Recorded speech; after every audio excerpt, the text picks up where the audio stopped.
Il est 19h45. Bonsoir à tous. Voici les titres de l'actualité de ce mercredi.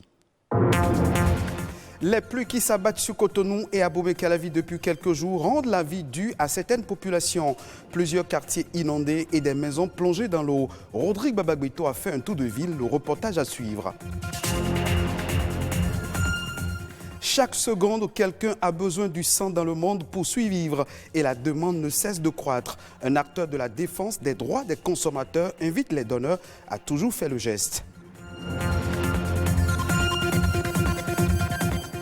Il touche près de 3000 femmes chaque année dans le monde entier. Le cancer du col de l'utérus est une maladie silencieuse et virale. Le dépistage précoce permet aux femmes d'être à l'abri. On en parle dans un instant.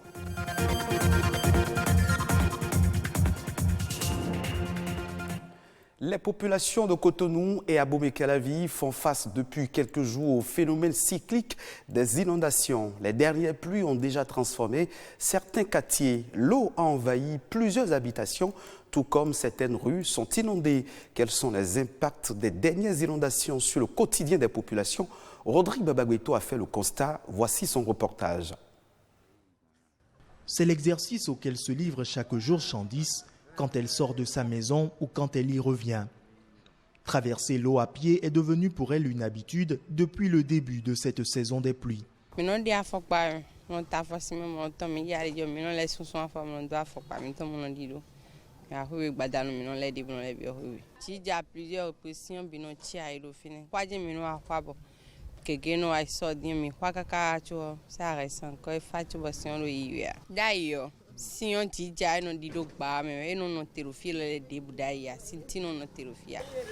Une saison des pluies qu'elle vit aujourd'hui comme jamais auparavant.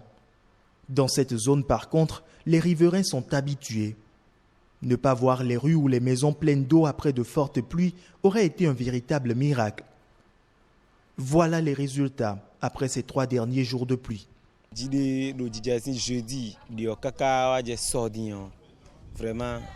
Ena mi souci ta ali de wude bueno gbon boyin ali dagbe ahun ena do bi ba gbon von me pere bo e gboro mi me aglanu le mi gbo huzu je to vi si menu mi gbo huzu wevi boro tome gbon e boro ye ti o ne jeje de fi o e fa fa diama vraiment ji jade jagbon de o agaga obukate de bo ama go o gbre dai bo je pe japon fi bi no gble. Des surfaces d'eau que chacun s'arrange pour traverser à son rythme, qui très lentement, qui très rapidement pour ne pas se retrouver à l'eau. Kekiri est mécanicien. Il est bien obligé de penser à une solution pour son atelier s'il ne veut pas rester désœuvré.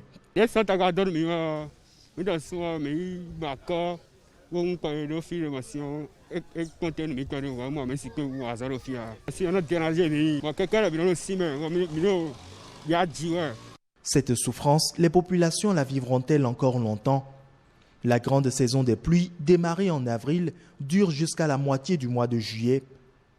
Heureusement souffle sur le Bénin un vent d'asphaltage dont les populations de ces zones espèrent pouvoir être au plus tôt les bénéficiaires. En cette période de coronavirus, il est toujours possible de donner son sang et c'est même indispensable car le virus se transmet par les voies respiratoires et non pas le sang. Le don de sang doit se poursuivre. C'est pourquoi, à l'occasion de la Journée mondiale des donneurs de sang célébrée le 14 juin dernier, Ernest Baguidi, président de l'ONG Bénin Santé et Suivi du consommateur, invite tous les donneurs de sang à toujours sacrifier à cet acte important.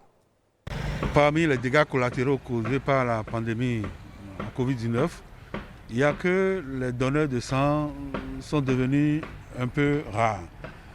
Un peu rares parce qu'il y a la panique, tout le monde a peur. Et même les mesures qui sont recommandées, même si ce n'est pas un confinement direct, il y a quand même les mouvements qui sont réduits. Et ce mal-là, il se retrouve dans quel milieu tout le monde a peur.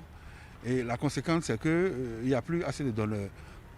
Curieusement, nous sommes en train de rentrer dans la zone rouge. Cette zone rouge où la pluie veut commencer. Vous savez qu'en période de pluie, il y a le paludisme qui dicte sa loi. Avec comme conséquence les anémies paludisme chez les enfants et les femmes enceintes. Voilà qu'on n'a plus assez de donneurs pour qualifier les pots de sang et mettre à la disposition de ces malades. Ça veut dire que la situation, elle est préoccupante. Alors, nous voulons profiter de l'occasion pour demander d'abord à nos autorités de tout faire pour que les réactifs qui serviront à qualifier les pots de sang soient tout le temps disponibles. Deuxième chose, il va falloir accentuer la sensibilisation de nos donneurs et qui doivent comprendre que c'est maintenant qu'on a besoin d'eux. Et c'est maintenant qu'ils doivent affirmer cet esprit de don de sang. En période difficile, en période critique, on a besoin d'eux. Nous saluons déjà ce qu'ils font en temps ordinaire, mais aujourd'hui, on a davantage besoin d'eux. Identifier des entreprises dans lesquelles on peut trouver des gens encore aptes à donner du sang. Et ça, c'est le déplacement à la limite agressif de la banque de sang qui nous permettra d'avoir la masse critique, qui permettra de gérer la crise. Parce que rien ne remplace le sang. C'est le sang qui remplace le sang. Donner du sang en période de pandémie, ça n'impacte en rien à votre santé. Il n'y a pas un lien entre Covid-19 et le don de sang. Pas du tout. Vous pouvez donner sans avoir de conséquences. Et vous donnez, vous êtes sûr maintenant que vous allez sauver des vies humaines parce que le paludisme tue d'ailleurs plus que la Covid-19. Et les deux ensemble, vous imaginez ce que ça peut causer dans un pays comme le nôtre. Nous parlons toujours santé. Le cancer du col de l'utérus fait partie des principaux cancers gynécologiques. Il tue des millions de femmes chaque année et le Bénin n'y échappe pas. Cependant, notre pays a pris des mesures pour renforcer le système de protection sanitaire des femmes afin de réduire le taux de prévalence sur le territoire. Qu'est-ce que le cancer du col de l'utérus et comment le traiter? Reportage. Le cancer du col, ça va être l'apparition au niveau du col de l'utérus de cellules qui vont se multiplier de façon anarchique et qui vont entraîner des conséquences graves sur l'organisme et qui peuvent entraîner la mort. Et sur 300 000 décès de femmes pour cause de cancer enregistrés en 2018 dans le monde, le cancer du col de l'utérus est responsable des 2/3 selon l'Organisation mondiale de la santé. Il est classé deuxième cause de mortalité chez la femme après le cancer du sein. Au Bénin, sur 4 300 cas de cancer, toutes formes confondues, enregistrés en 2018, le cancer du col de l'utérus représente 25% selon le ministère de la Santé. Le mal est dû à plusieurs facteurs. Le principal élément qui cause le cancer du col, c'est l'infection à un virus qu'on appelle le Human Papilloma Virus. C'est un virus qui se contracte par les rapports sexuels. À côté de ça, le tabac aussi est un cofacteur important. Ces cellules cancéreuses, une fois installées, vont progresser de façon presque silencieuse vers le cancer. Pour qu'il apparaisse, ce sont des anomalies au niveau du col qui vont s'aggraver et qui, au bout de 10 à 15 ans, vont être appelés cancers. Mais en général, lorsqu'ils commencent à se manifester essentiellement par des saignements, à ce moment, en général, c'est souvent trop tard. Si l'alcoolisme et le tabagisme représentent des facteurs aggravants, ce ne sont pas les seuls facteurs prédisposants. C'est par exemple les personnes qui sont immunodéprimées, c'est-à-dire dont le système de défense de l'organisme ne fonctionne plus bien. Par exemple, les personnes vivant avec le VIH, dans certains diabètes. Que le cancer du col de l'utérus apparaisse tôt ou tardivement, la prise en charge n'est pas aisée. Les médecins recommandent un dépistage précoce. C'est difficile de le traiter, c'est beaucoup plus facile de le prévenir. Passé un certain stade, il ne va pas pouvoir être guéri. On va plutôt améliorer le confort de vie de la personne le temps qu'il lui reste à vivre. Et pour accompagner les agents de santé dans la lutte contre le fléau, le Bénin s'est doté d'un document stratégique de 100 pages qui fournit des informations utiles sur le cancer du col de l'utérus et d'autres cancers chez la femme. L'opérationnalisation de ce plan stratégique permettra dans les mois et années à venir aux autorités et acteurs sanitaires d'apporter l'assistance nécessaire aux populations béninoises afin de leur éviter autant que faire se peut ou de détecter à temps toute situation de cancer susceptible de leur être préjudiciable.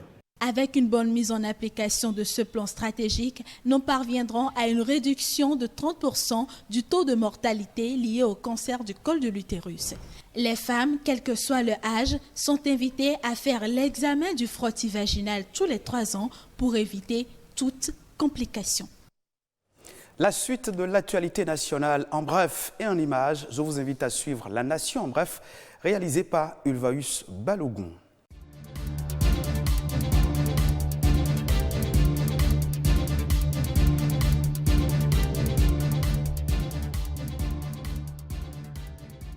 L'économie du Bénin se porte bien et annonce une perspective stable malgré la crise du coronavirus. C'est une information révélée par Standard & Poor's. L'agence internationale de notation financière a maintenu la note B+ accordée au Bénin. Standard & Poor's, à travers cette notation, confirme les perspectives positives du Bénin avec une croissance réelle du PIB estimée à 6,3% en moyenne sur la période 2021-2023. L'agence internationale révèle par ailleurs l'amélioration continue des indicateurs macroéconomiques du Bénin et anticipe une augmentation relativement contenue de l'endettement du Bénin en 2020 à 43% du PIB et projette en 2021 un retour à une trajectoire très favorable en matière de croissance, de finances publiques et d'endettement du pays.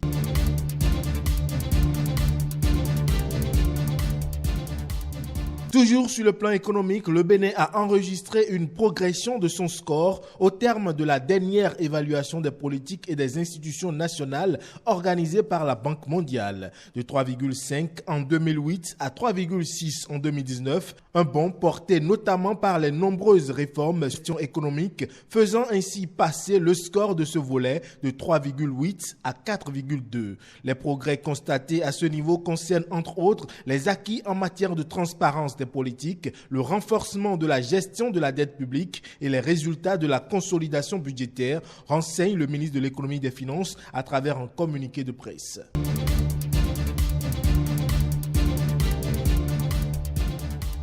Par ailleurs, le Bénin a également réalisé des performances, notamment au niveau de l'axe 6 du programme d'action du gouvernement, en l'occurrence sur le renforcement des services sociaux de base et la protection sociale, et en ce qui concerne les secteurs du programme d'investissement public PIP. On note au niveau du secteur de l'administration un taux de 98,06%, tandis que 20 projets ont franchi la barre des 100% en termes de réalisation physique. C'est ce qui ressort du rapport d'exécution du PIB gestion 2019. Globalement, la performance financière du programme d'investissement public au 31 décembre 2019 se chiffre à 86,56% base engagement et à 70,89% base ordonnancement. Il en résulte que près de 82% de ressources engagées ont été ordonnancées.